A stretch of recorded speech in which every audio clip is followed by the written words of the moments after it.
pag naglakad, sakang na. Ba! Meron tayong expert, ha? May expert tayo na tatawagan ngayon. Hello, Papi.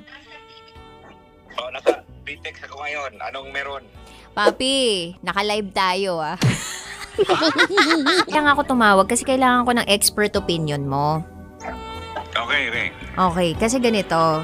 Yung secret file sender natin, yung SPG secret file sender, nahiya na bumili ng dietary supplement para sa kalalakihan. Kasi inutusan siya ng jowa niya na bumili ng dietary supplement. Ang tanong ko ngayon, Papi, bakit kailangan ng ganun sa relasyon? Or bakit kailangan ng ganun nung jowa niya? Para saan ba yun?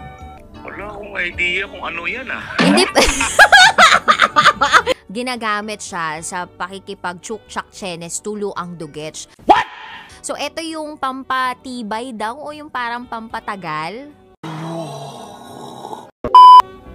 Sorry. Hindi na ako kailangan ng ganyan Wow!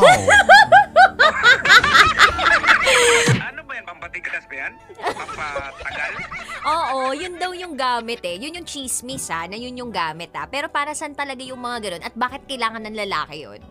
Hindi naman kailangan. Yung sinasabi na pampatagal, kulang sa practice yun. Constant practice makes perfect, di ba? Ano yan eh, kung baga mindset lang yan eh. Oo, kung mahina yung utak mo, hindi mahina kang nilalang.